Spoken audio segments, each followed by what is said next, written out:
All right. Thank you so much for being here. Good evening and welcome to tonight's panel discussion, Non-Profit or Not, presented by DanceSource Houston and facilitated by our dance ambassadors, Lindsay Gary and Tempest McClendon.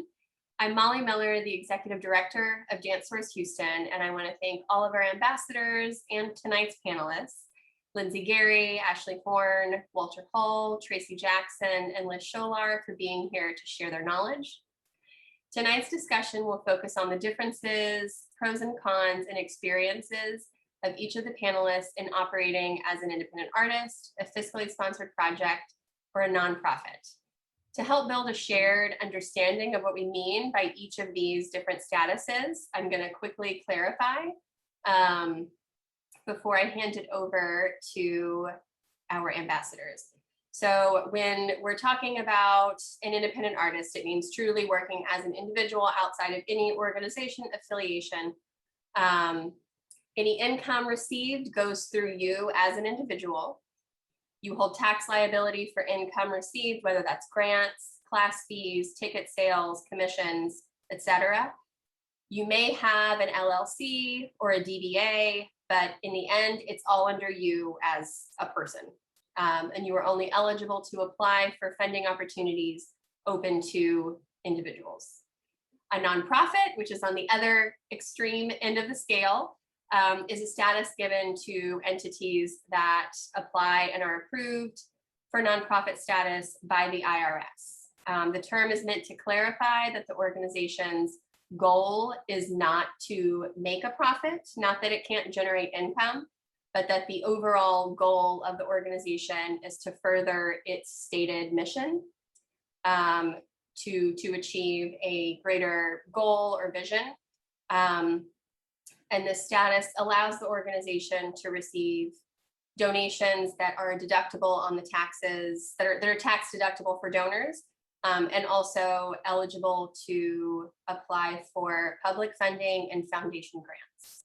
And then the gray area, which is sort of why we wanted to have this, this panel discussion, is fiscally sponsored projects and what that really means. So if an individual or a collective of artists is fiscally sponsored, it means that they have applied and been approved by a nonprofit organization who offers fiscal sponsorship, which means that they extend some of their nonprofit benefits to projects, specifically their ability to receive donations and apply for additional grant opportunities. And the fiscal sponsor takes a percentage of that income as an administrative fee. So those are sort of the three main classifications. There's obviously a lot. There are other ways of operating, but those are sort of the main three in terms of talking about creating and presenting work. And as a disclaimer, while we do have a lawyer on the panel, no one present here is speaking in terms of giving legal or accounting advice. So you should certainly consult with a professional before making any decisions to understand the best course of work for you and your work ahead. So with that, I am going to hand it over to our dance ambassador, Lindsay Gary, who's going to give a short introduction to herself before handing it over to our first panelist, Liz Scholar. So Lindsay, take us away. Yes, thank you so much, Molly, and thank you for everyone for being here. I see some familiar faces, and thank you so much again to our panelists and to Molly. My name is Lindsay Gary. I'm the Artistic and Executive Director of Dance Africana LLC. I also have a nonprofit called the Re-Education Project. So I probably will be chiming in here and there if there's time about my experiences as well. And so I think we can go ahead and hand it over to Liz. And so Liz Scholar is amazing. She's working with Fresh Arts, but I'm going to allow her to, share a little bit more about herself, of course, and then tell us a little bit about what fiscal sponsorship entails. Thank you, Lindsay. Hi, Hi, I am Liz, and yeah, I'm the fiscal sponsorship coordinator over at Fresh Arts. I'm also a recent graduate of the Arts Leadership Program at the University of Houston, and I'm really excited to uh, kind of give an overview of fiscal sponsorship and go through some of the what it can and can't do. Whenever people are coming in to apply for the program, a lot of what I do is letting them know what that is, because it is a gray area. There are a lot of misconceptions. So yeah, I'm just gonna launch into that brief overview here. Essentially, as we've said, fiscal sponsorship allows independent artists and projects to access the benefits of nonprofit status without all the hassle of starting at 501c3. And it can also be a great stepping stone to eventually establishing your own 501c3. Some of the projects I work with enter with that intent. It allows them to build capital to get that going because the process is pretty lengthy to start a nonprofit. There are some smaller operations that just want to remain in the program long term. And there are others who are just doing one-time events and don't need to go through all that just to put on a festival or something like that. So it really depends on what you want to get out of fiscal sponsorship. So yeah, essentially the project uses the umbrella of the nonprofit that is fiscally sponsoring them to access opportunities that wouldn't be available otherwise. So that's stuff like grants and tax deductible donations. Those are kind of the big ones that people come to us for. So with the sponsoring organization, the 501c3 that you're under, they handle a lot of the administrative aspects of the project. So that includes like some record keeping. They send gift receipts to donors and things like that. And there's usually a small fee attached to it. Typically, that's like 6 to 8%. It varies from organization to organization. At Fresh Arts, we do a 7% fee. And depending from organization to organization, there are also other benefits that can be offered. So you get assistance with grant applications. That's pretty common across the board. But some will also offer like promotional opportunities, access to professional development resources, and things like that. So there are a lot of models that fiscal sponsorship can operate as. They're categorized by letters of the alphabet, and it goes all the way up to the letter M. There are a whole lot of them, and they all have distinct differences, but really what I'm going to get into is Model C, because that's what Fresh Arts uses. Another common one that you will see is Model A. I think Model C and Model A are really the main ones that people utilize, but with Model C, I don't want to say hands-off approach per se, but when a project comes into the fiscal sponsorship program that is a Model C program, the project does not belong to the organization in any way. The two remain separate legal, tax, and accounting entities, and the project retains all of its own ownership, liability, and responsibility. So essentially, the nonprofit organization makes sure that the funds are utilized appropriately and can't claim any ownership over the work that is produced by the project and doesn't have any direct involvement in the project itself. Model A, it gets a little bit more, you come into the organization, they might have more of a hand in what's happening, but I think Model C is the most common. So yeah, the eligibility for fiscally sponsored programs is going to vary from organization to organization. Really, for Fresh Arts, the main thing is that your project has to be art-based and serve a public good in the Houston community. During the application process, you have to put together a lot of the information about the project, things like mission statement, programs. You have to have a budget, a marketing plan. So a lot of these things that would go into starting a nonprofit, but just on a much smaller scale, right? And then once you're in the program, You have access to a lot of grant opportunities that you wouldn't be able to get otherwise. You can receive tax deductible donations. For us, we do offer some promotional opportunities through social media and things like that. We do Instagram takeovers, people get special features in our Art on Tap newsletter, and things like that. And since we do offer professional development services to artists, projects get a discount on those. So we really do everything we can to assist people in reaching the goals of their project.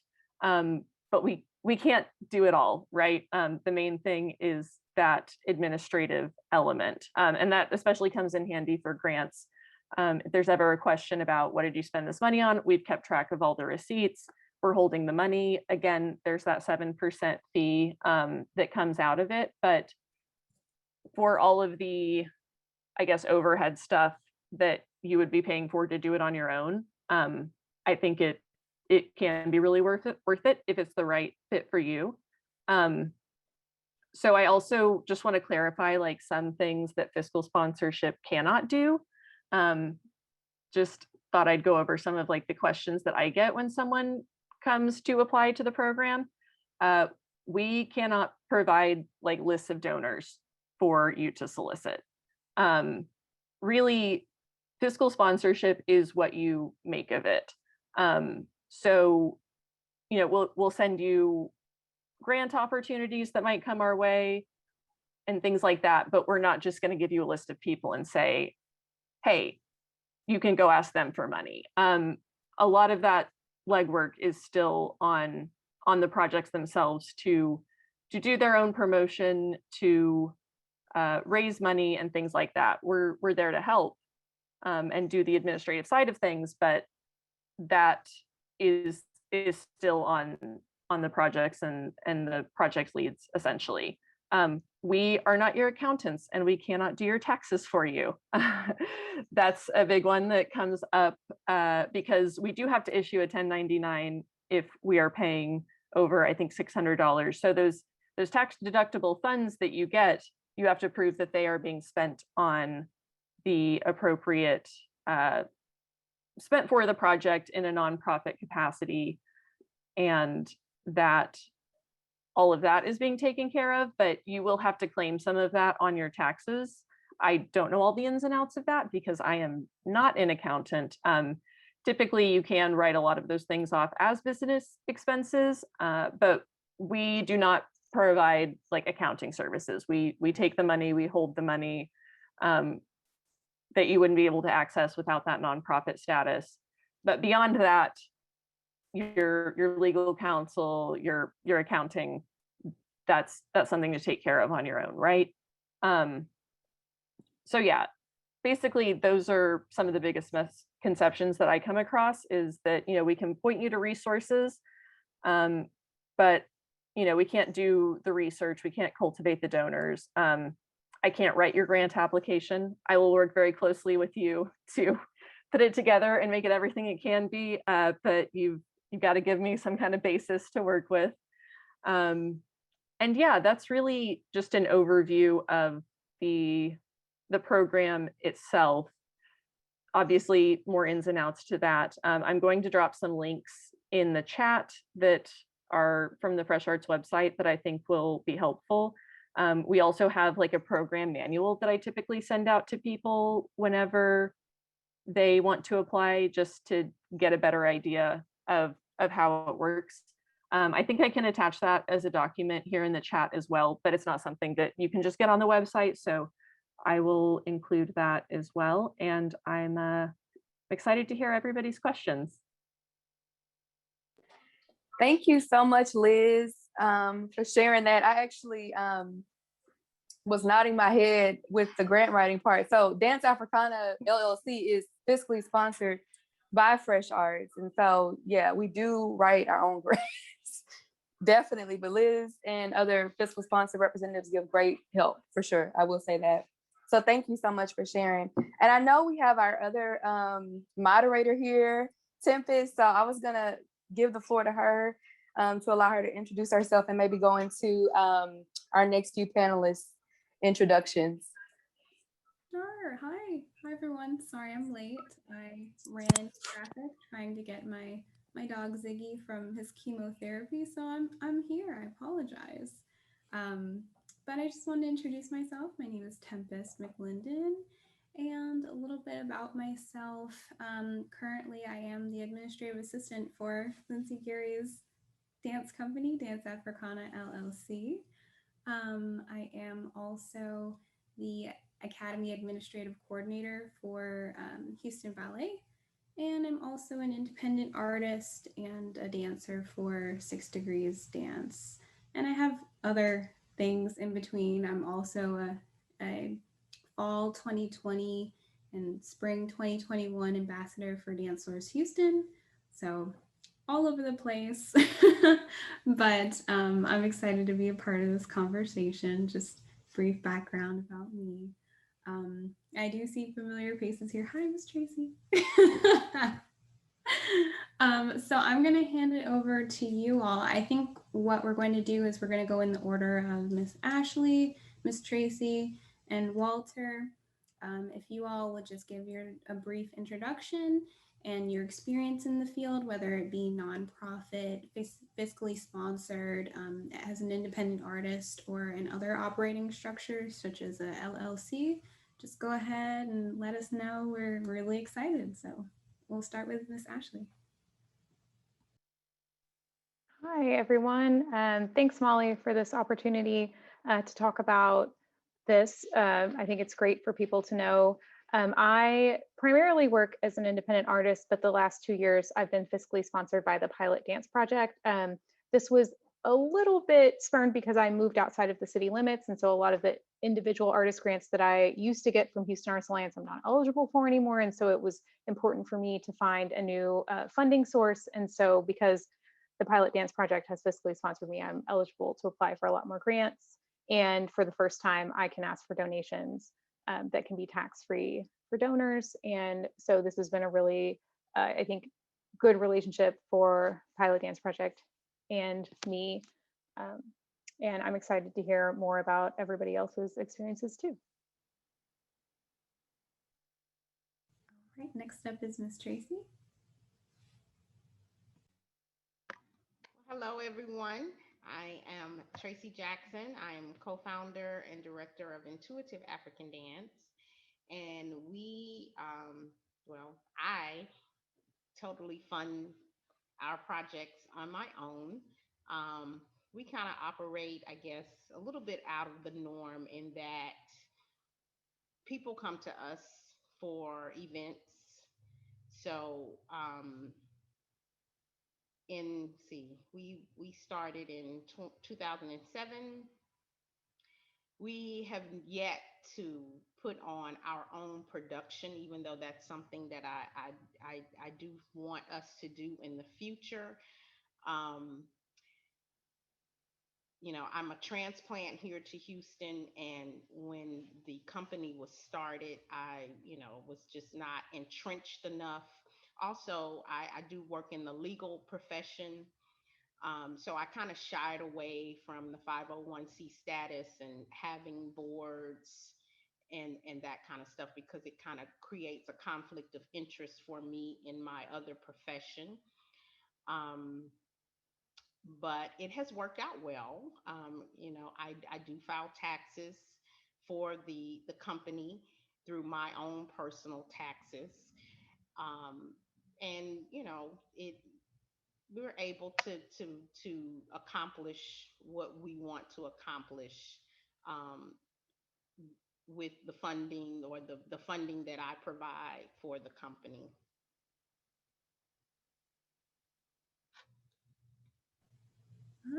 That is so awesome to hear about. All right, next up is Mr. Walter Hull. I'm sorry, Walter Hull. Hello, everybody. I am the executive director of Urban Souls Dance Company. I've been with the company since the beginning. I moved from Lafayette, Louisiana to help Harrison build out the dance company. And we started off as a nonprofit and was a nonprofit for a number of years. And then we got into the politics of nonprofits, and my energy just didn't match it whatsoever. Uh, I did not like working with the board of directors, although I've had some positive experiences, but it's really hard to get people who are not creatives to understand the vision because the road is dark and there's no light. You just got to trust the process. And so it became a little bit exhausting. And so we stopped the nonprofit because we really just want to focus on the art. Like, what is the way that we can focus on the art? And so we decided to get a fiscal sponsor. And the Houston Museum for African American Culture is our fiscal sponsor. And so we're able to get grant funding for our arts and education programs that we have right now and restructuring our organization. So we are an LLC, and we just recently dropped dance company from our name because Urban Souls really encompass the Black experience in America and abroad. And so we just want to be able to tell whatever stories that we want to tell through dance, through poetry, through music, whatever. So that's where we're going right now.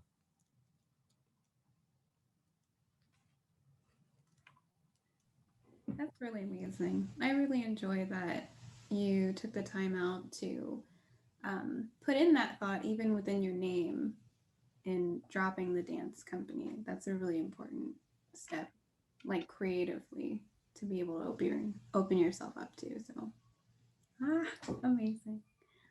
Lindsay, do you want me to ask the first question for everyone since I'm already unmuted? Okay. All right, we'll go ahead and open this up to whoever wants to unmute, and you can just answer. I'm just going to ask a few questions, and we're excited to hear your answers to them. So the first question is, why did you choose to operate in the way or the ways that you have?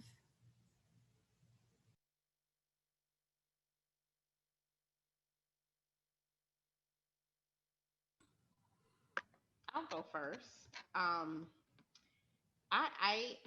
Again, I think I touched on it a little bit in my introduction. Um, I was someone who had zero experience in running a dance organization. Intuitive was started out of passion and out of my intention to expose people, especially in a city like Houston, that is A, very diverse, and B, receives large amounts of money from the oil and gas industry. And a lot of that is derived out of Africa. I just felt it was important that the art form, the culture, the history be present in this city. And that is what motivated me. I didn't really think about the business side. I just kind of dove in and started doing it. I do remember applying for a grant very early in the years of Intuitive. And, I gave my whole spiel and I didn't get it. And I became discouraged, of course, and that kind of motivated me to say, okay, I'll do this on my own. But the main reason why I remain as an independent fiscal operator is because of the potential conflict with my other profession. I didn't want to get into a position of having to deal with boards, and it was just a little bit too dicey for me. And this has worked for us. Again, I guess my scale of presentation is a little bit more narrow than many arts and dance organizations, in that we don't put on productions for people, the public, to come see. We perform for other organizations, private events, private individuals, and so that kind of I guess our scope is a little bit more narrow, but it still allows me to accomplish my mission of exposing and educating people about this art form.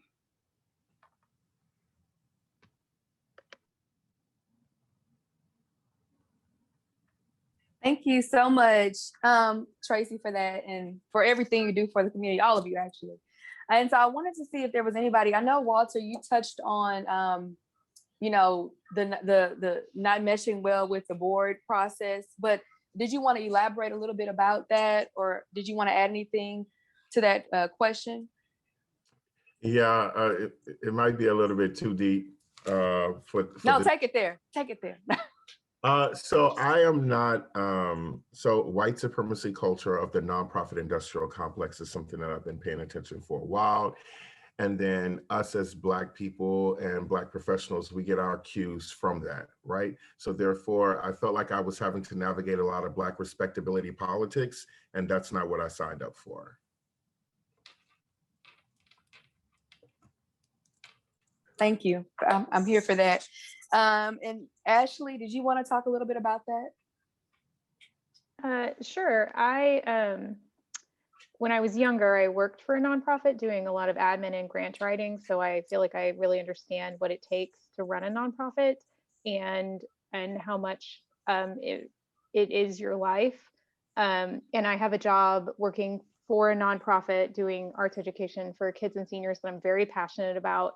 And I know that if I tried to run a nonprofit, that either that or my job would suffer. And so for me, the choice to be an independent artist gives me the freedom to really focus on my job and then my art in a way that doesn't involve all of the responsibility of a 501c3. Thank And you, Ashley. I feel like I definitely suffered as an artist with managing the dance company and then trying to create art. I don't have the same, the freedom that I have now with art making was not the same level of freedom I had when I was trying to do both. Yes, and I'm just thinking of myself because I have two separate entities, and I remember when I first decided to make Dance Africana into a company or to a business. Someone actually, she's not here today, but Sophia Torres gave me great advice. She was like, "Don't get that nonprofit. You don't need to do that. Don't let anybody encourage. Like, not that it's anything wrong. Like, that's what you really want to do." But she was like, "Don't," because I think sometimes people who are wanting to make a company, they think that's the only way. And so I think I was kind of in that track, like thinking I needed to do that. And she's like, "Look, you don't need to do that to do what you're trying to do. Now, if that's what you want to do, that's one thing." But she gave me like really great advice. And I'm glad I listened because I do have a nonprofit, which is completely separate and not really related to art. And it would have really, like you were saying, for me, had a maybe not the best impact on what I was trying to do artistically. And I know Liz is here. I know you're an artist as well. So I don't know if you wanted to talk a little bit about anything else related to that. Sure. Yeah. I remember when we were making your strategic plan over the last few months, I just graduated and I was in a class where I made a 5-year strategic plan for Dance Africana. And yeah, it's definitely a lot. One benefit of fiscal sponsorship is that you do get to retain that level of control that you wouldn't have if you're under a board. And that was, played heavily into what we developed for Lindsay. So yeah, it's a really great middle ground,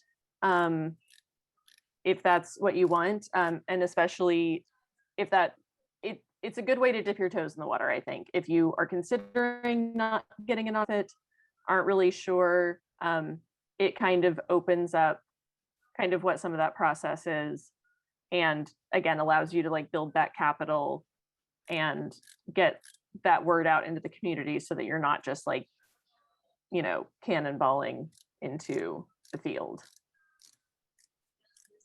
Thank you, Liz.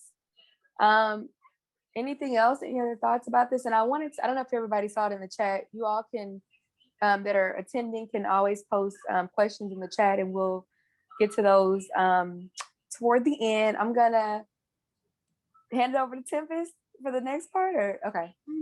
I was gonna ask a follow-up question. Okay. Now, as an independent artist, I haven't really done a lot of like toe dipping into eventually I'm thinking that I want to develop a company, but for the people here who haven't already or haven't done the research, what made it so much work to create or maintain a nonprofit versus being fiscally sponsored? That's a great question. I think for us, we thought it was what we were supposed to do, right? And so when I moved to Houston, there, the dance community is pretty thriving. I mean, it's like every dance company is a nonprofit. They're doing all this stuff. So you're coming into the game and you're thinking that you're supposed to do exactly what you see them doing, right? And so we just kind of followed that kind of trajectory. And then, in the midst of that, we also had to deal with a lot of racism in the dance field here in Houston, and we had to navigate that. So we had all of those things kind of pulling us at the same time, and it was like, is it worth it? Is there a way to where if Tempest just wants to create art, is there a way for Tempest just to create art? And as Liz is here, so clearly there is a way that Tempest would be able to do that. So I wish I had this call when I was 28 years old starting a nonprofit here in Houston. No. Oh, go ahead. Go ahead, Oh, Tempest. no, go ahead.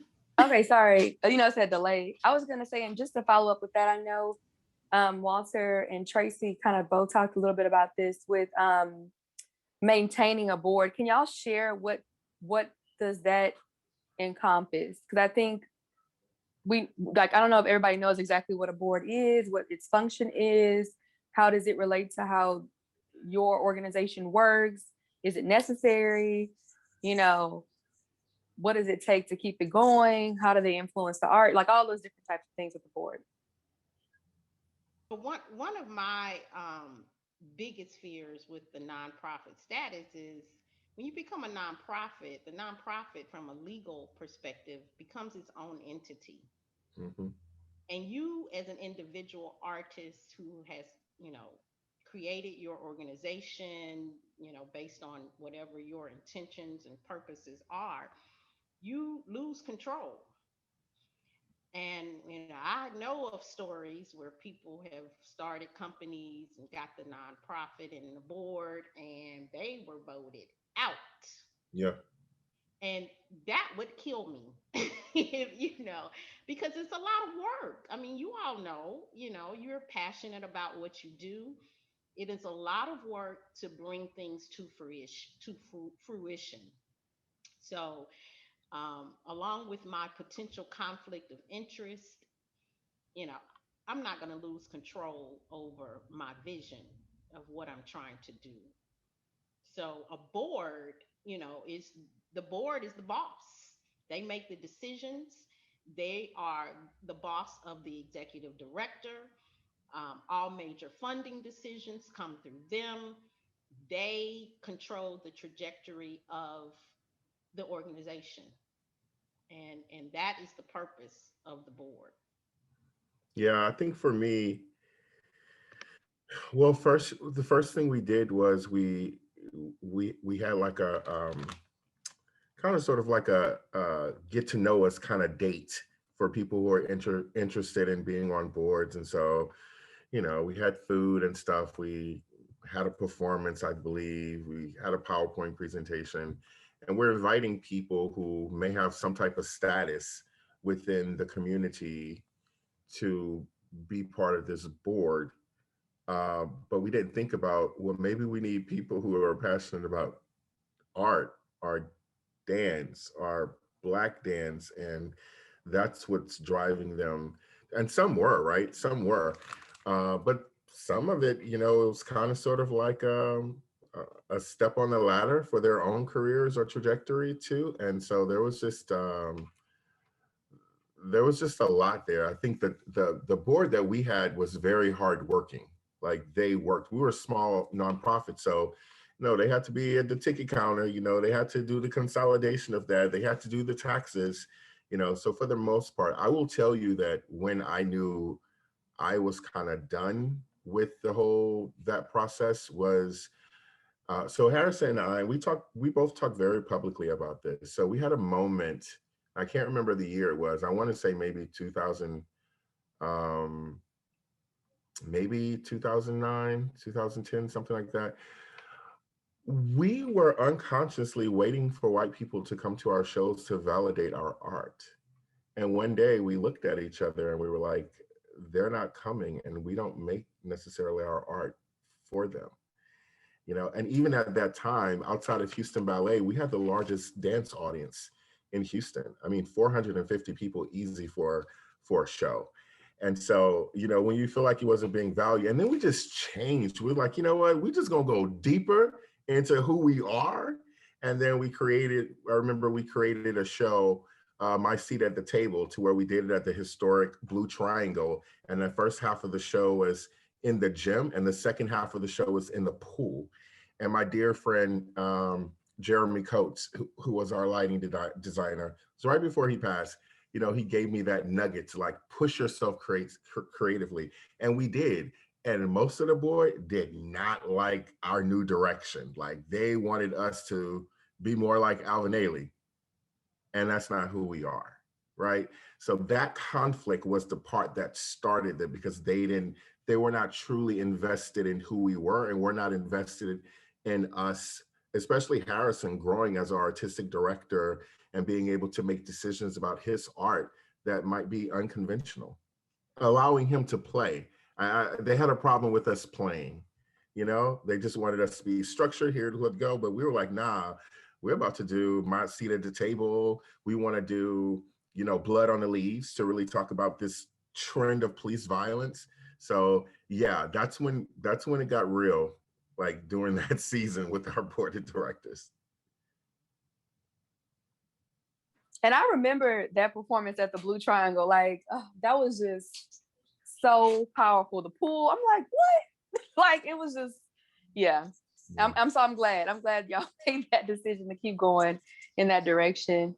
I wanted to see if we can kind of transition into some of the pros and cons of fiscal sponsorship. And so I know we talked about a number of things, but maybe Ashley can cover some of those pros and cons. I know you made a shift as well. And then whoever else wants to add anything to that, that would be great. So far, I found almost solely pros for me as an artist being fiscally sponsored. I am somebody who enjoys administrative work, I don't know, and grant writing. And so I am open to doing all those things for myself, but having a board that boards really value stability, and artists really value experimentation. And sometimes it is hard. And it's not something that I am equipped to deal with. So this gives me the freedom to really experiment and do kind of what I want to do as an artist. And there are times when I am like sick of myself. Like I have made a bunch of art. I need to take a year off and like think about what I really want to do, be quiet and listen for a while. And I don't have to answer to a board about that. I really can just step back and take a break and go see everyone else's art for however long I need to before I'm ready.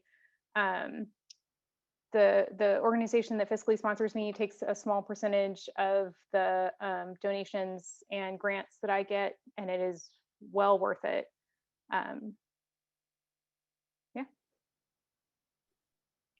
Yeah, I jotted down some pros and cons as well before this.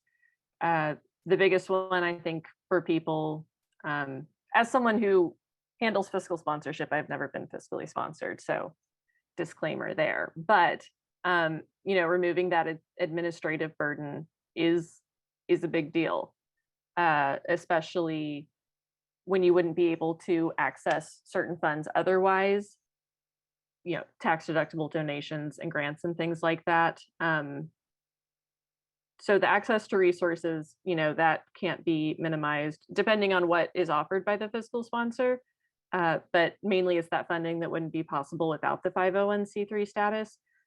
And just, you know, bouncing off of this conversation we've just had about, you know, a board, you really do retain a lot more of that control over your project, but you still have that accountability, right? Because the board are the fiscal agents or what have you. There's some, you know, wording that the IRS uses, but they are ultimately keeping the organization in check, and that turns into, like we've said, stifling some of that creativity. So you have the accountability of making sure that your funds are managed without having to deal with the board. In terms of cons, not all grantors recognize fiscally sponsored projects. That's a really big one, just because it is still such a gray area. A lot of people don't. We're lucky here in Houston that the Houston Arts Alliance does grant to fiscally sponsored projects, but a lot of times foundations or other government entities like the NEA, National Endowment for the Arts, they don't fund fiscally sponsored projects at all, period. So you don't have access to everything. The field is still kind of catching up with what fiscal sponsorship is. While you do get some of the benefits of the nonprofit, there are obviously still some structural things that your fiscal sponsor can't necessarily assist you with, at least in Model C, such as program development and donor cultivation, promotion, and things like that. I know with Model A, it's a little bit more hands-on, where the organization is involved with programming and that sort of thing. And obviously there are the fees from the money that you raise, which I think is well worth it, 7%, to be able to access that at all. But it really just, depends on what you're weighing as the pros and cons. But ultimately, the biggest thing I try to communicate to people is that you're going to get out of it what you put into it. It really does require a lot of work, but it's not as much work as starting a nonprofit. So do with that what you will, I guess. Did anyone else? We always talk at the same I time. know, we're just ready. No, I was gonna add on to what Liz was saying too, because that's really important information. Like, being that I have fiscal sponsorship, what I mean, not that I want to not have it anymore, but it's something that you're not, like, you don't have to be that forever. Like, so if you want to have a fiscal sponsorship, usually it renews every year, or depending on what you have structured with the fiscal sponsor. So if you find that it's not working for you, you can not renew it, or you don't have to have it going forward, or you can transition into something else. So it's kind of like, it gives you that flexibility, to experiment, to say, hey, maybe this works or maybe it doesn't. Whereas if you start a nonprofit, that's a whole thing about how to dissolve that and, hand it over to somebody and, things like that. So it does allow a little bit more flexibility. And Tempest, I know you had something. I was going to ask about LLCs, but go ahead. I was just gonna challenge everyone to think about a pro for nonprofit status. Yeah. If anyone has it, just wondering. If you have a board, you have a theoretically a support group there that can help you raise funds, and that will sit at your ticket booth. When you're an independent artist, you are all of these things.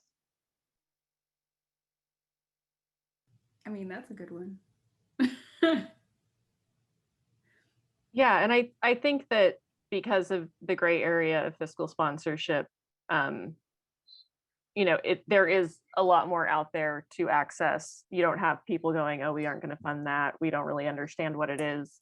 And I think that for some groups, like, there does come a point when they get so big that, being fiscally sponsored isn't as viable anymore. If they have so many things going on, they've got so many employees, it's just not as efficient, perhaps. If you have the resources to go out and do that yourself, I think there's a huge benefit to that, to having some of those structures in place. And again, as not fun and flashy as stability is,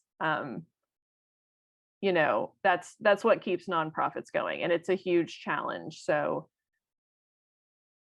like I said, fiscal sponsorship can set you up for that next step if that's where you want to get to eventually. So I think it just depends on how big you want to go, in terms of what a benefit to being your own 501c3 would be.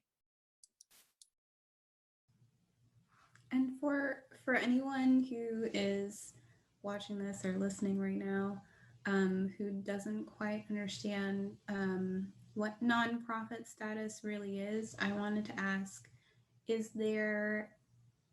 you specifically serve the community as a nonprofit? And is that why fiscal sponsorship gives you that wiggle room to do more as an artist, or is there more to the nonprofit status?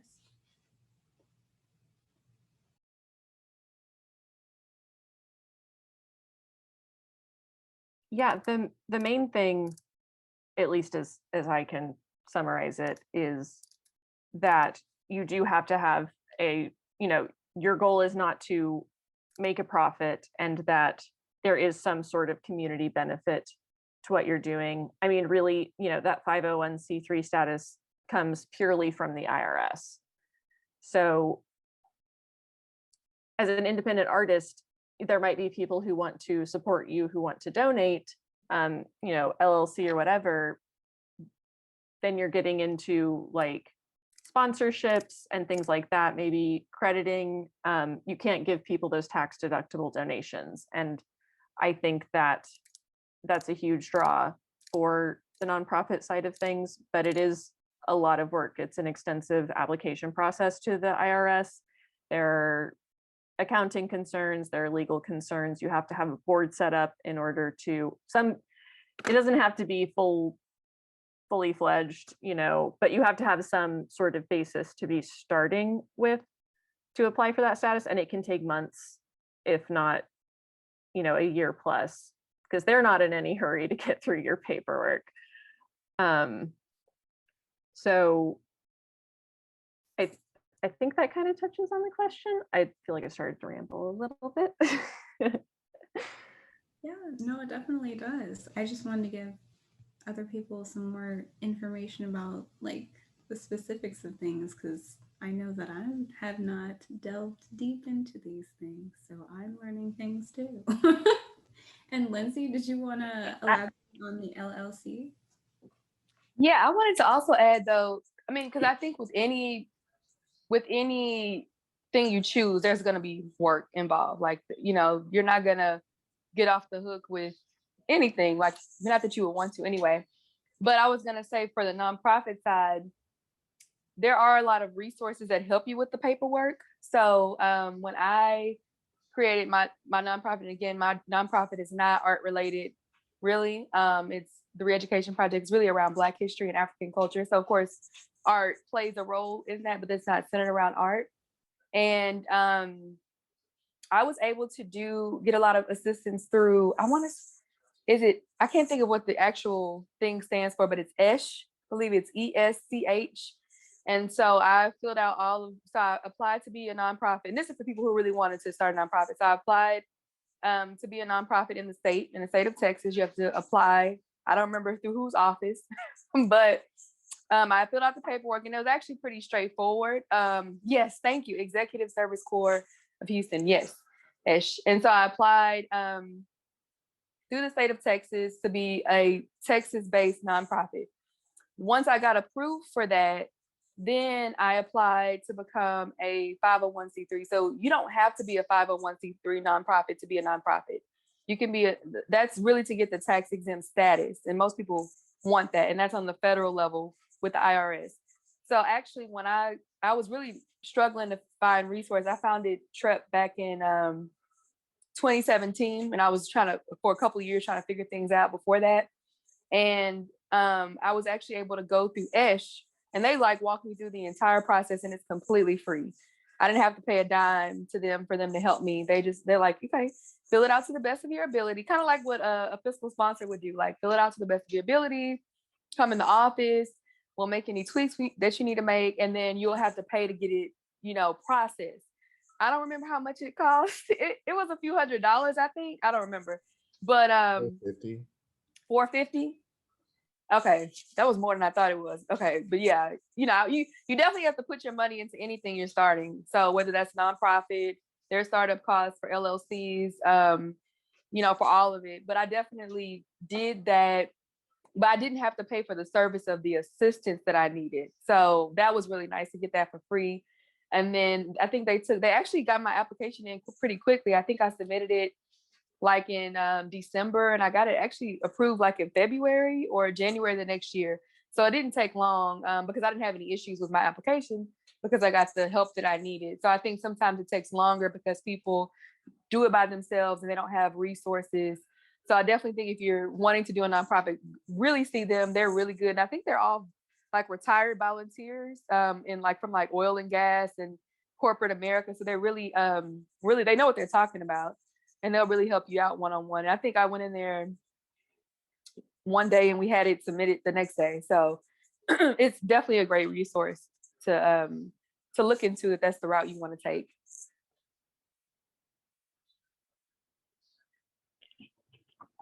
Do we have time for any questions? Sorry, this is Gabby. Hey, Gabby. Yeah, we're going to take some at the end. What time is Okay, it? cool. But you can put it in the chat if you want. Because I think we're wrapping up anyway. Yeah. Do you want me to go ahead and ask the next question? Sure. Okay, let's try. If everyone is okay with that, did anyone have anything to add? No? Okay, cool. All right. So I guess we already touched on a few times of transitioning from one thing to the other. But if you've changed from one status to another, was there anything in particular that provoked that?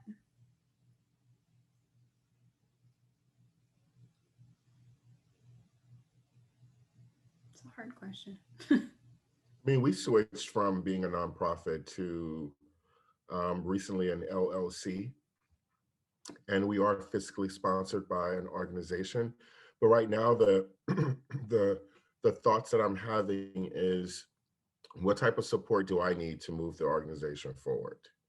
And so, you know, thinking about would a Model C program like Fresh Arts be good for our organization, depending on what type of support we feel like we need? Or do we stay with someone who's not given us support? We never asked for support, but they're still our fiscal sponsor. Things will just run through them. So it's kind of sort of, what type of support do we need for sustainability right now? So we're not ready to say we want to become a nonprofit again, at least not right now, but we are saying, we may need some additional support with strategic planning.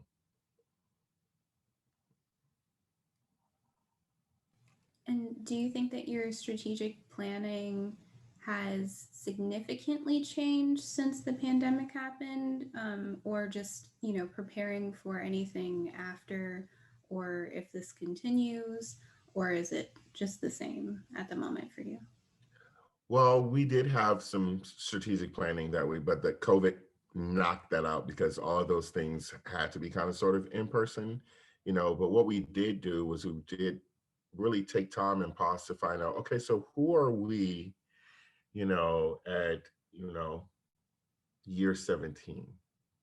Who are we now? You know, we're a teenager now, you know, so I think we're asking ourselves those questions. And arts education is very important to me. That's my background. I'm a youth development strategist based on trauma-informed care. So that's something I've always been interested in. And we've had a successful arts education program.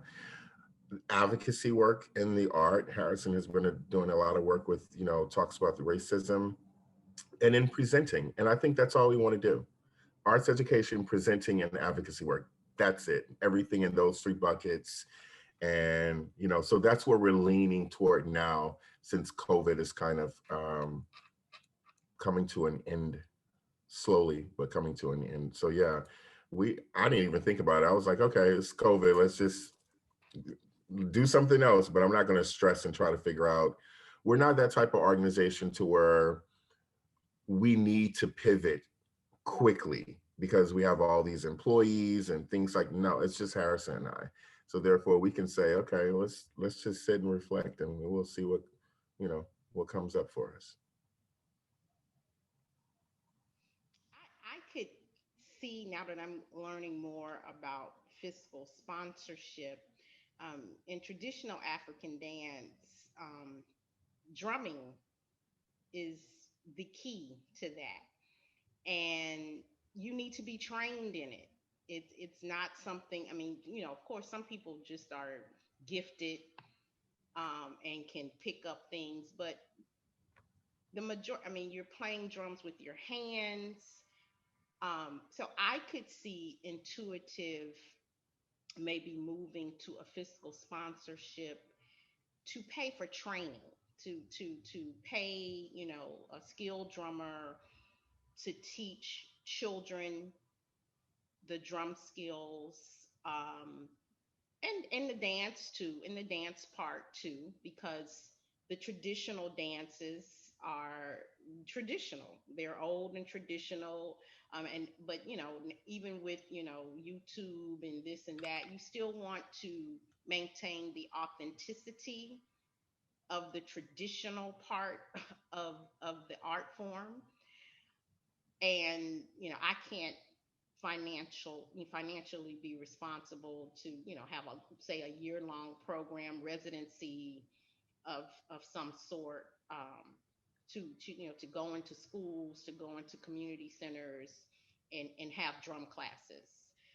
So I can see a fiscal sponsorship coming into play in that arena in terms of training. And the world of dance is changing. It's changing. And schools are demanding a more diverse foundation in terms of what they offer in dance. And I've heard this directly from dance educators across the state. They're saying their students want to learn hip hop, they want to learn African dance, they want diversity, because this country is browning, and brown people come from different backgrounds, and they want to participate in art programs that reflect their experiences. And so, in terms of continuity and keeping a fresh foundation for things to be nurtured and to grow, fiscal sponsorship is a way to continue that. No, not so much in production of shows, but more in technique, skill education. I find that really interesting. As an independent artist, like this whole shift of these few years have been a mess for me and for most individual artists, because we don't have that stability. We operate on grants, which are not really given. Like in the past year, they just completely kind of like just stopped. And also just through contracts of, independent, like individual performances or opportunities that we can find. And then also the work of trying to promote yourself or trying to reinvent yourself and promote yourself, all of those things. So, I mean, it's nice to hear the stability of being able to think about your art long term, in these sorts of situations, because I feel like a lot of individual artists are like, I need to keep up with the times. Like, what do I need to do? Sign up for TikTok? Like, what do I need to do? So it's really nice to hear. Yes, and I completely agree. And I think thank y'all for sharing that, because I think that's what most people want to know. Like, how, even regardless of how you decide to structure, if you're an individual artist who may or may not have an LLC or sole proprietorship, or if you have a nonprofit, if you are doing fiscal sponsorship, what access to funding do you have in those different arenas? And I think a couple of people asked about that in the chat. So as far as like individual donors, grants, endowments, can y'all maybe talk a little bit about how it differs for each type of structure you have. Because I think that's ultimately what artists want. They want to get, this is their livelihood. So they need to get the funding to cover, what they're trying to produce, and how can they go about doing that successfully? Yeah, I saw Gabby's question in the chat, and I'll just say, to my knowledge, Lindsay, I've never dealt with LLCs. I've worked in nonprofits for the last decade. So anything for profit side, I am not too familiar with, but it's my understanding that LLCs cannot receive grants. There may be somebody out there who's willing to do it, but generally granted funds are for nonprofit or fiscally sponsored projects. In terms of being an individual artist, there are opportunities, I think, for fellowships and residencies. So that's really the main things I can think of. I don't know if anybody else has any other ideas besides that, because that's my main understanding. And like you said, Gabby, the pros to starting a nonprofit, the tax exemption is really a big one. Like I said before, there comes a point when you're too big not to be a nonprofit. But I think it just really depends on your goals ultimately, and what kind of community engagement you want to do, essentially. And I think another benefit, I see Gabby asked about like another benefit to nonprofits would also be the network that you may have through your board.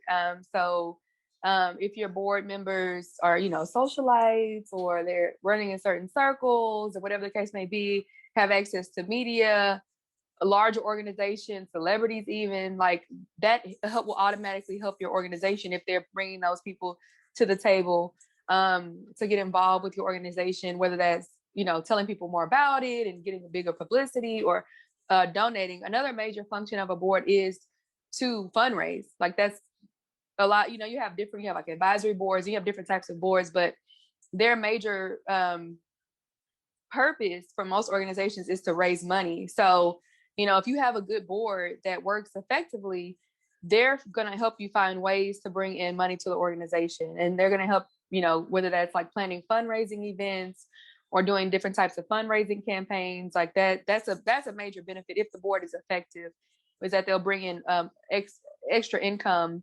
extra revenue into the organization. I would say another one would be, I lost it, but yeah.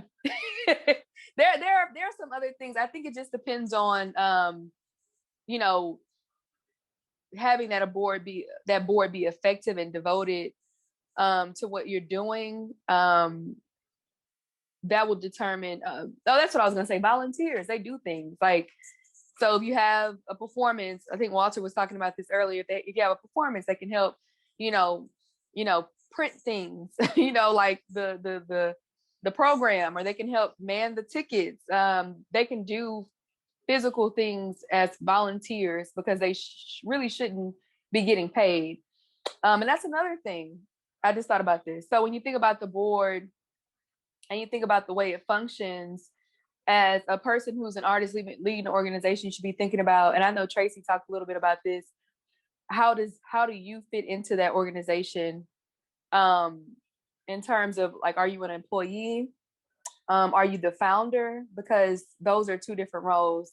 So for example, as the founder of my other nonprofit, I don't get paid anything.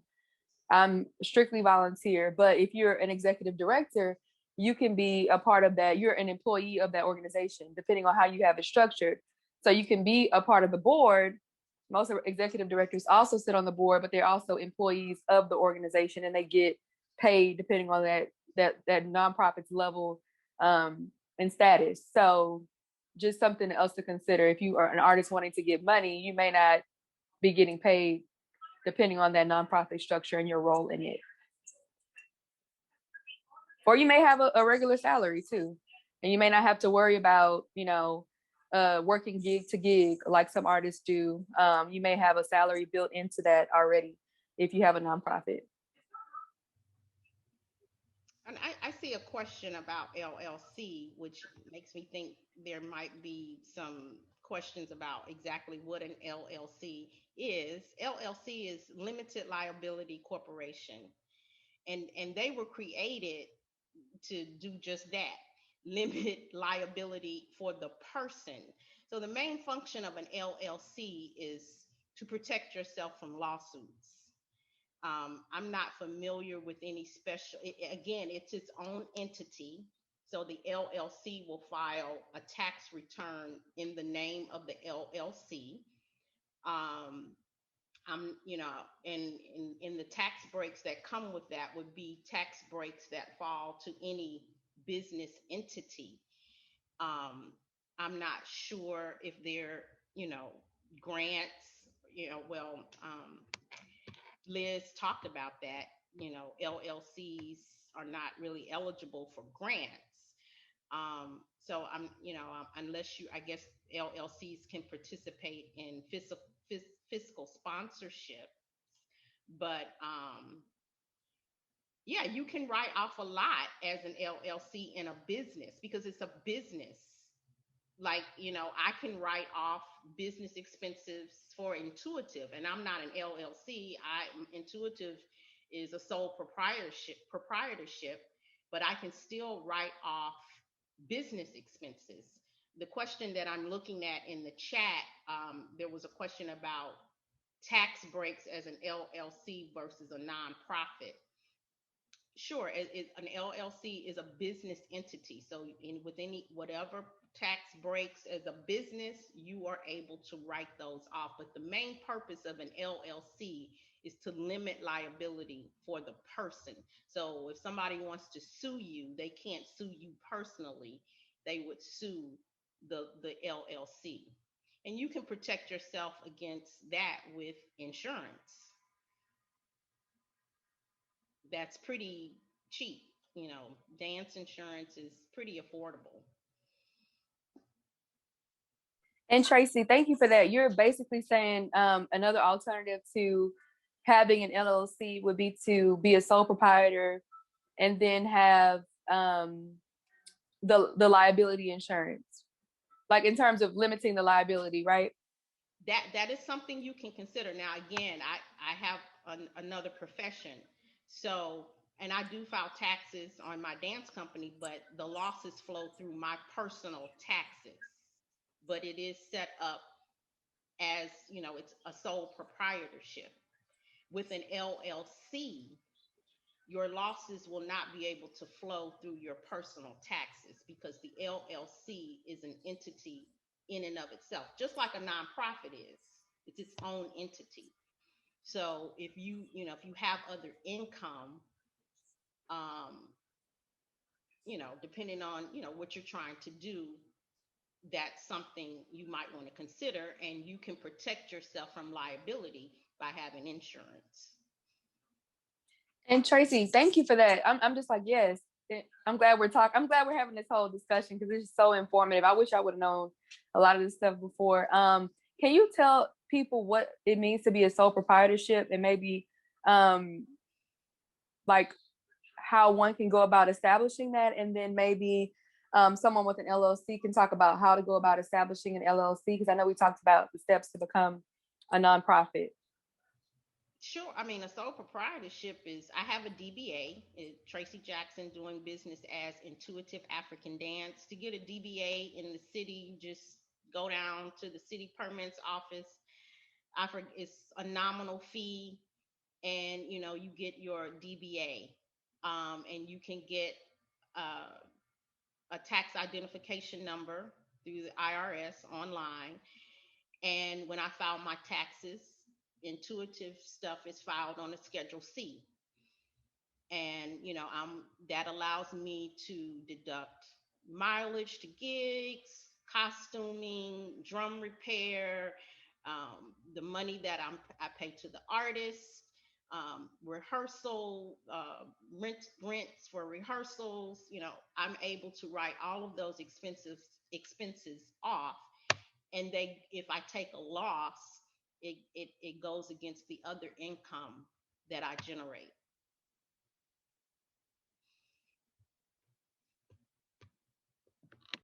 Thank you. And Walter, could you talk a little bit about how it is to establish an LLC?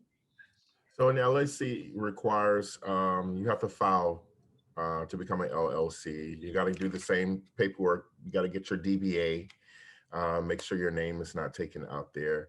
But the big difference with an LLC is that an LLC have members, not employees. So I'm a member, Harris and I are a member of the LLC, and we contract out everything. So we don't have any employees, everything is contracted out. And so that works for us right now until we grow or somebody give us some major money to where we're like, oh, well, maybe we need to put some more structures in place because, you know, the LLC may not be able to support it. But yeah, everybody is kind of sort of like independent contractors under an LLC, no employees, just members. And you can write it off like Tracy said.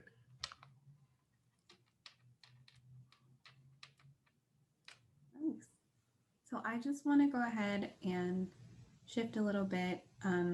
We answered all of the questions. I think we went over misconceptions within all of the answers that we talked about.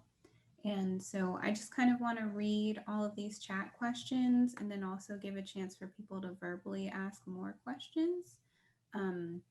If people want to, sorry to interrupt. If people want to turn on their video, I know Stacy asked a few questions and I don't think we got to those. And if anybody else has questions, feel free to turn on your video. Just be aware that we are recording and this will be shared after the fact. So if you don't want to have your questions answered with your video present, feel free to keep your video off and your audio off. But if you're willing to be recorded for posterity, then please, we would love to see your face and hear your voice and hop on and give any more context to your questions that you have. So if you want to turn on your video, please do. I think I need to turn that back on for you. So I'm going to do it. And if you want to turn your video back off, do that. Because I'm sorry I shut everybody's video off when you joined.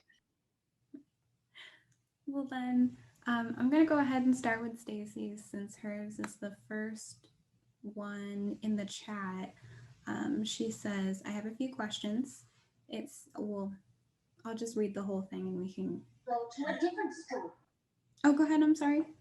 Okay, y'all pretty much answered the second part of the question. So thank y'all so much.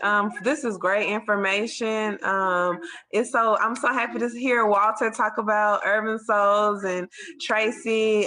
You've given me great advice in the past. Just everyone. Thank you guys so much. And thank you, Molly, for putting this together, and Lindsay and Tempest. But my biggest question now is, do y'all find that individual donors, are they less inclined, like in real, like, I know that they won't get the 501(c)(3) tax deductible, thing, but does that really in real life stop individuals from desiring to donate? Or if they're interested in your project, they still will? Like, have y'all had any experiences like, oh, well, I would have donated, but you don't have the 501(c)(3)? So I think, for us,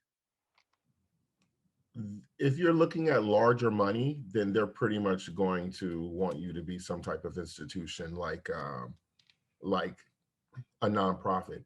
However, we've seen crowd sourcing become very successful and people are able to fundraise through that.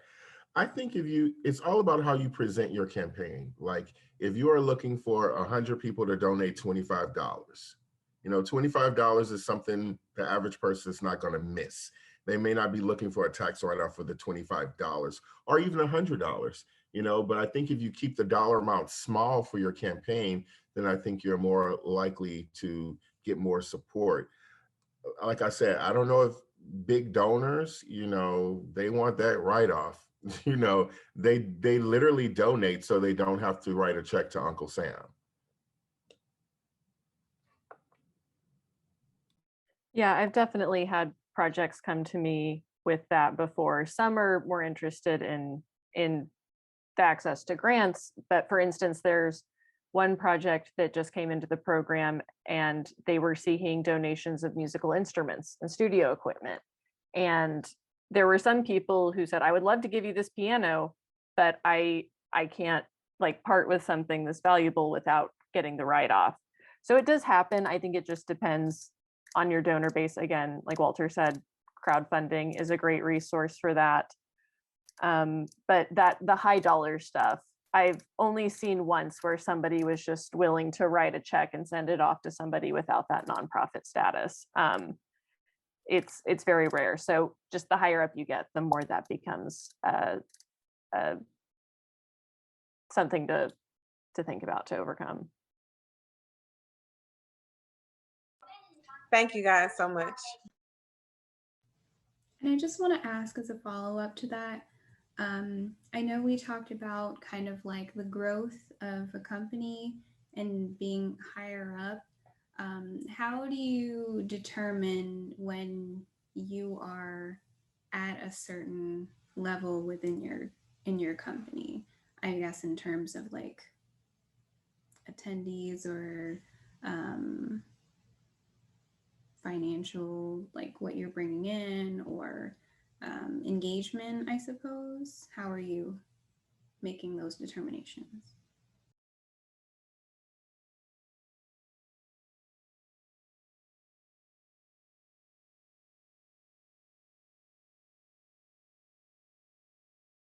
I think that we are, personally, we're in a restructuring kind of space with coming from off COVID, and right before COVID, we wanted to do some restructuring. So we've been really holding compassion for ourselves and really been leaning into the work that we can do right now. Right now, I'm doing an arts education program at Nat Q Henderson in Fifth Ward. So I'm doing that. Harrison is doing his talks on race.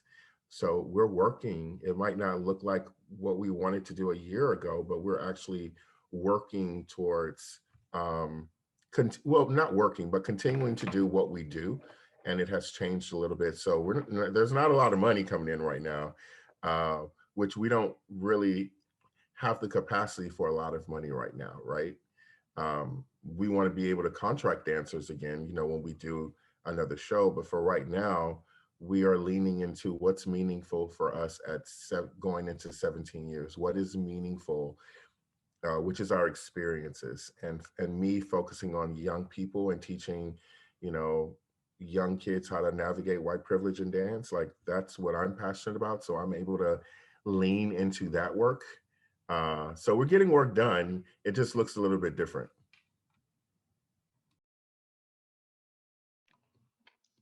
And I can say for Intuitive, similarly to what Walter is saying, you know, my intent with all of this was to, you know, just educate people and promote this art form. And there's definitely a shift occurring in this country regarding dance arts culture. You know, and I am trying to get us poised to meet demand. I see a huge demand, not only in performance, but education. And I hope all of you artists out there include traditional African dance in your platforms, because there is a demand. I'm speaking from right before COVID hit. I guess this was 2019. I was able to present at the Texas Dance Educators convention that's here in Houston. And there were 40 or 50 educators who didn't look like me, but they were all saying, we need different content. Our students want something different. And it blew me away. I mean, I had no idea, but, and you know, people are calling, can you come to El Paso? Can you come? And I'm like, no, I can't do that. So there is a need that's building. And I want to have people in place to fill that need, you know? So I guess we're in the mode of building that foundation, you know, and inviting people who are interested in learning the art form, both drumming and dancing, to come forth and to include that, whatever genre you're in as an artist, include this genre as well. Diversify your technique, because at the end of the day, everybody's got to eat. You know, people going to school for dance, they need jobs. You know, videos, movies, you know, there's a shift going on. And so those who are teaching dance and educating dancers, you know, you need to diversify. You need to include some other genres in your platform.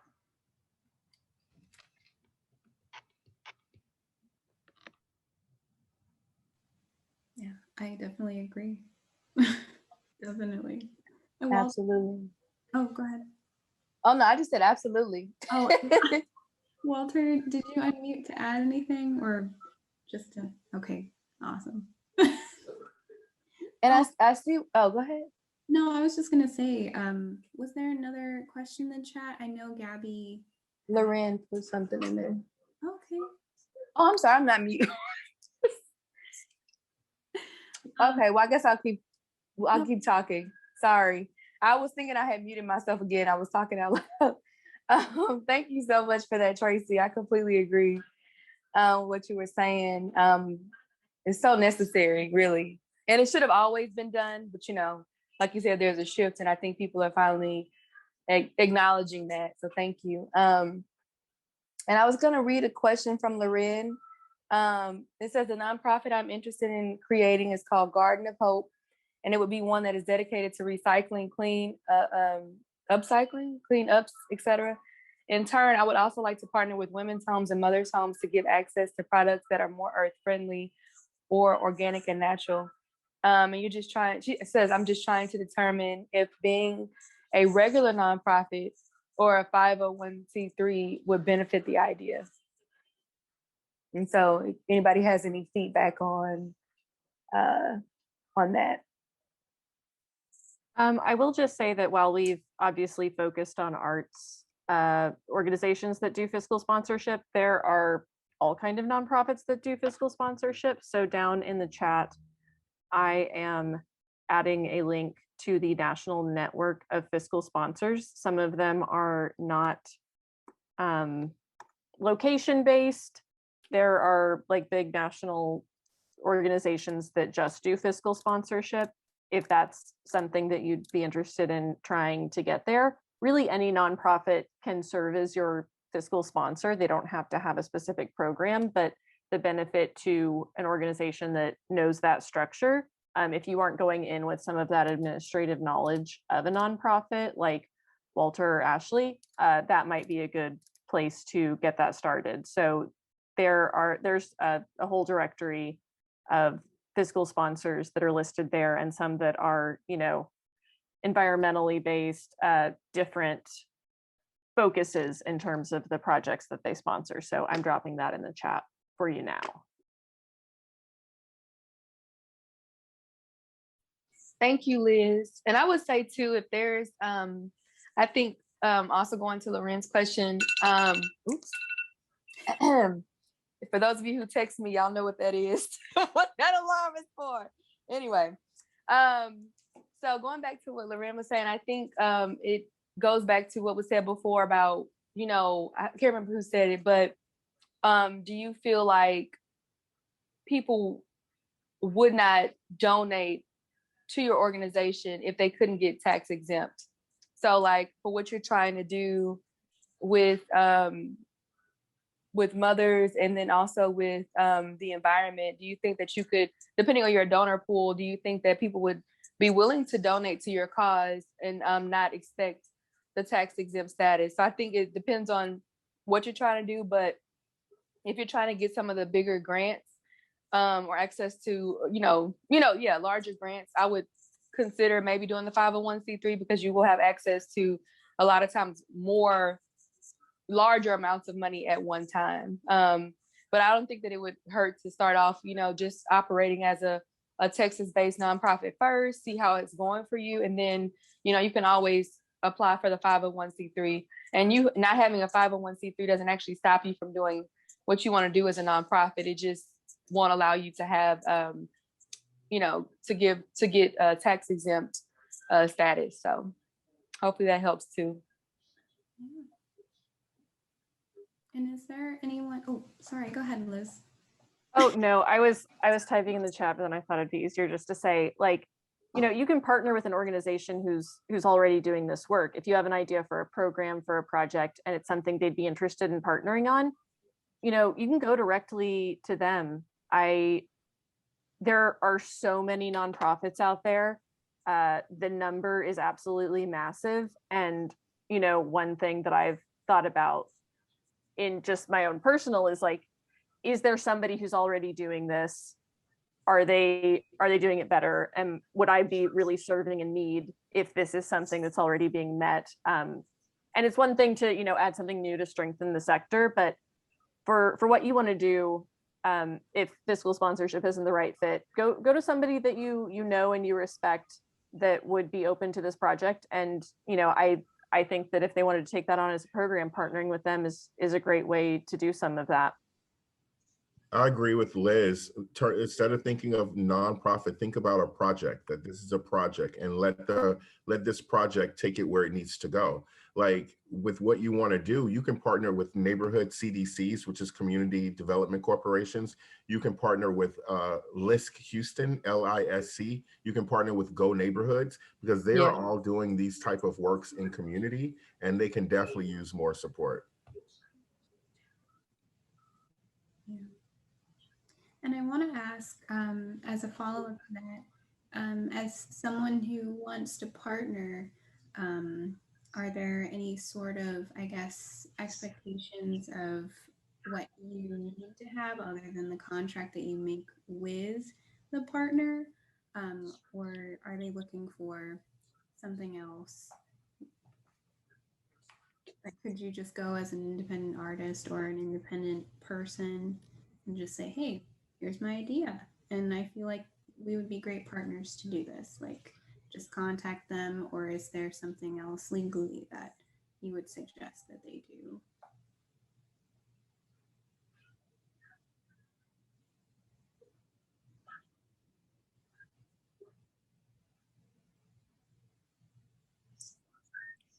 I mean, I guess the only thing I can think of, and not having necessarily done this from experience, is, once you decide to move that route, obviously getting a contract with the organization, but also in building that contract, having an understanding of who is doing what.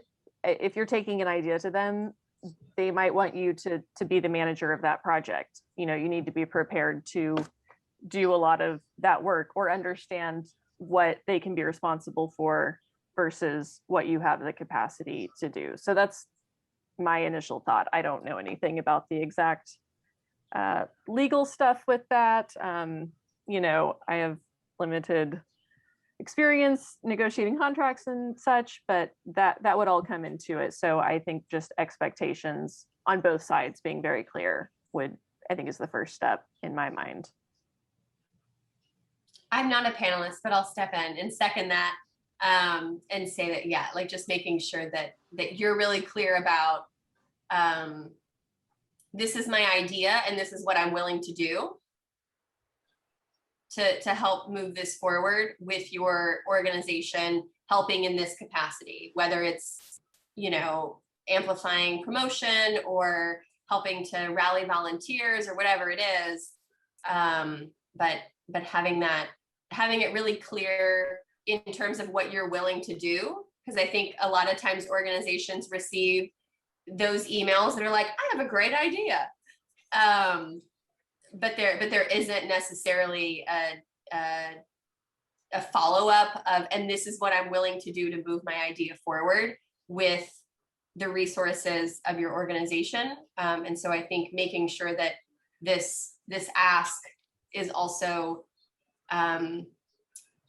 leveled with, this is what I'm also willing to contribute in terms of time, and expertise. Yeah, I would also suggest, working just on the more logistical side, like getting a project proposal, like overview of what you want to do. But don't give all your information, because you have to be careful too, because people will take ideas, especially if they have the funding and the resources to implement it without you. So just be really mindful of what you share. Don't share everything. Give them just enough to where they can grasp what you're trying to do. Also include a budget, what it's going to cost, who's going to fund what, and also like who's doing what. I think those are good things to do. And don't be afraid to talk to a lawyer. Actually, you should talk to a lawyer about how you can draft a contract or have a lawyer review a contract. And was it TALA? They offer a lot of free services to artists, legal services. So it's something to look into. Yeah, to that's have people review Texas Accountants and Lawyers for the Arts. I know that some services are only available to members. As an individual artist, that yearly fee is pretty nominal, and you get some of those services pro bono. Everybody who works with them volunteers, but they do have a free legal line once, I would say it's quarterly, but it's in like January, July, April, July. So it doesn't, follow that traditional pattern. But yeah, their next one is coming up in July. It's like a couple-hour window where you can just call, you can talk to an attorney or an accountant completely for free. Obviously, they're not going to be able to review your contract in the span of that call, but definitely give you some sound advice. I don't know if advice is the right word, because I know when it comes to law things, getting, advice, capital A advice versus just advice. Yeah. All right, I hate to cut this discussion because it's been so thoughtful and robust, but I do want to be mindful of all of our panelists' time. Thank you all so much for being here to share your knowledge, experience, and non-official advice for the attendees who had questions. I really appreciate you all making time to be on Zoom for almost 2 hours longer than your normal regularly scheduled day. So we really appreciate it. And thanks to everybody who tuned in today.